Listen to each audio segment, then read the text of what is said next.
Всем привет! Я рада, что вы зашли ко мне на канал. Было заметно, что многим понравилось видео, где мы перерисовывали «Звездную ночь» Ван Гога, и я решила ввести эту рубрику как постоянную, то есть будем перерисовывать знаменитые картины в упрощенном виде, чтобы повторить мог даже новичок. И сегодня у нас картина Эдварда Мунка «Крик», так что оставайтесь со мной, и перед началом, как всегда, хочу напомнить подписаться на мой канал и нажимать колокольчик, чтобы не пропустить уведомления о новых видео, а также заглядывайте в мой инстаграм и группу ВКонтакте, все ссылки будут в описании.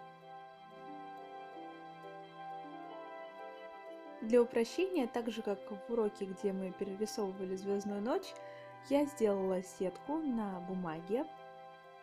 У меня это 8 квадратов на 5 квадратов. И теперь мы можем сразу накидать основные объекты, чтобы нам было проще ориентироваться.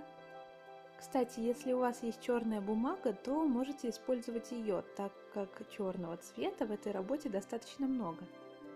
Я специально упростила максимально этот урок, чтобы повторить его мог даже начинающий, а также напоминаю, что у меня есть бесплатный курс обучения рисованию с нуля, и если вы только-только знакомитесь с таким творчеством, как рисование гуашью или акрилом, то обязательно посмотрите его, ссылка будет в описании.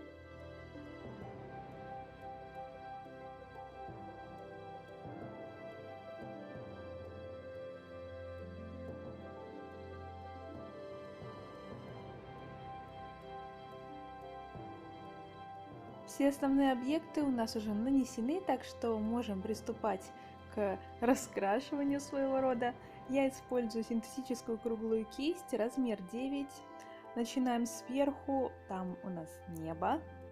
Используем оранжевый цвет, красный, желтый, белый и немного синего. Все эти цвета мы по очереди смешиваем, стараемся делать где-то плавные переходы, а где-то наоборот такие грубые мазки. Некоторые моменты сложно объяснить словами, поэтому просто смотрите.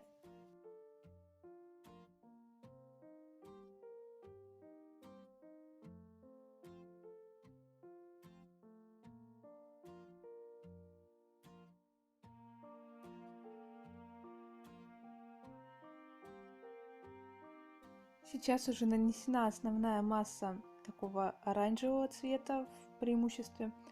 И теперь мы можем делать сухой кистью мазки разными цветами.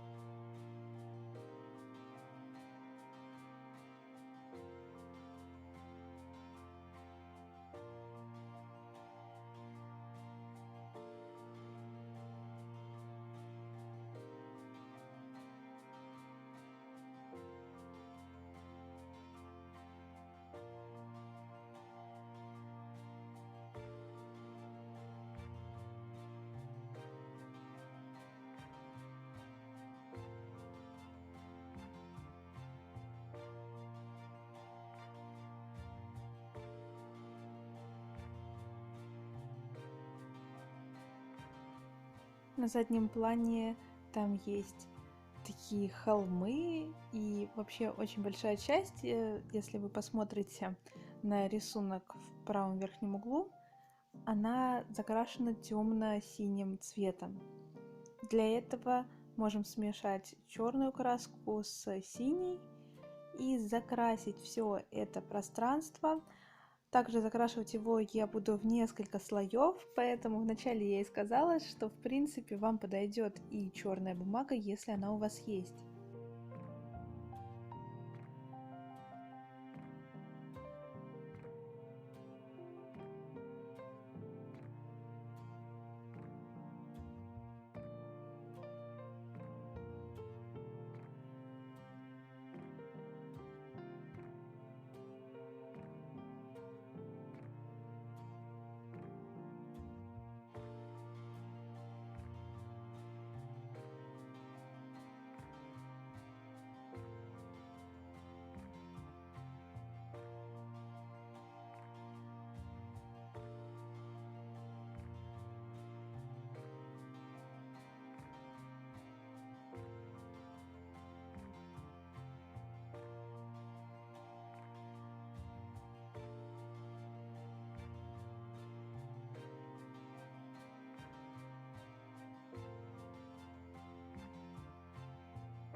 Пока мы закрашивали черным цветом большую часть нашей работы, небо уже высохло, поэтому вы можете взять кисть щетину и добавить еще мазков сухой кистью. Щетина даст очень интересный эффект, который как раз таки нам нужен. Затем снова меняем кисть на круглую синтетику и синим цветом делаем такие штрихи на холмах. На черном цвете этого практически не видно, я имею в виду на камере. Камера моя не может уловить эту небольшую разницу, но на работе готовой справа вы можете это видеть, чтобы вам понимать, о чем я говорю. Потом закрашиваем это своеобразное озеро, пруд, которое тоже находится вдали. Сначала полностью закрасим его светло-светло-желтым цветом, а потом будем добавлять мазки с помощью такого грязно-оранжевого, скажем так, голубого цвета. И там еще что-то напоминающее две лодочки. Также не забываем их отметить. Я делаю это самым-самым кончиком кисти черным цветом. С правой стороны добавим немного мазков желтого и желтого, смешанного с белилами. Я делаю такие резкие штрихи сверху вниз, либо снизу вверх, немного по окружности. Далее закрашиваем наши перила. Для них я буду использовать достаточно много цветов. Основной снова такой грязно-оранжевый, а потом можно добавить немного красного, немного даже коричневого. Можно такой кирпично-красный цвет взять, блики добавить с помощью белого.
Чуть не забыла, что сбоку у нас есть такая полоса, также смотрите на рисунок справа.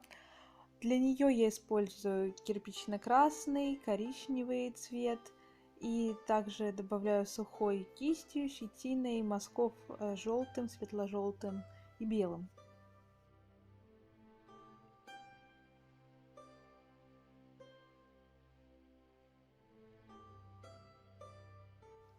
Потом можем перейти к мосту. Мне он напоминает деревянный мост. Вначале закрасим его темно-темно-синим, то есть смесью синего цвета с черной краской. Дадим немного подсохнуть этому цвету и дальше можем наносить мазки уже желтым, голубым, белым. Мазки также делаем сверху вниз по направлению нашего моста.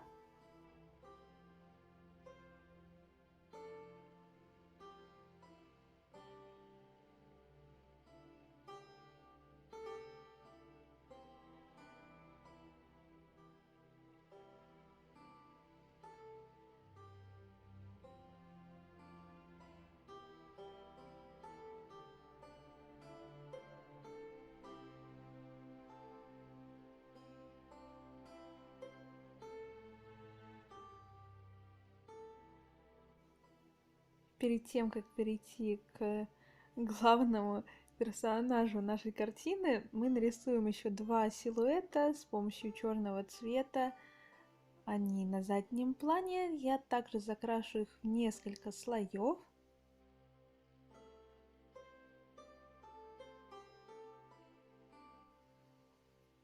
И вот, по сути, остался завершающий этап. Для начала всю его одежду мы закрасим в черный цвет. Незакрашенными остается только голова и руки. Их мы закрасим смесью такого желтого цвета с белым, причем белого должно быть больше. Это будет основной цвет, а потом мы начнем наносить уже мазки разных других цветов, добавляя какие-то тени, блики, объем.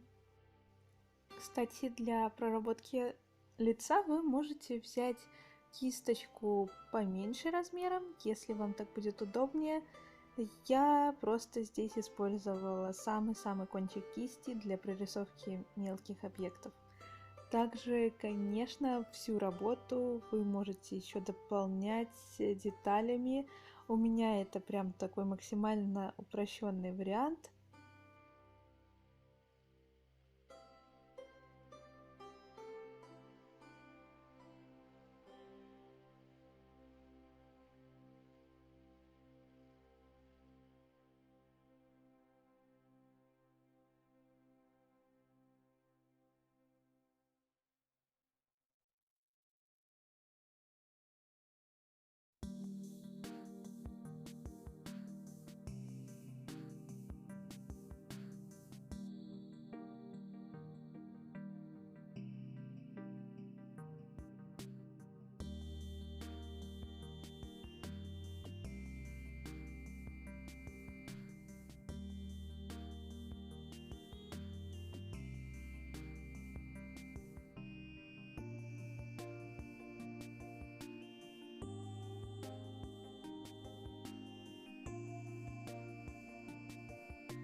И в конце вот такая работа у нас получилась. Надеюсь, вам понравилось. Ставьте палец вверх, подписывайтесь на канал и Инстаграм. Выкладывайте свои работы в группу ВКонтакте. Не пропустите новые видео. Пока-пока!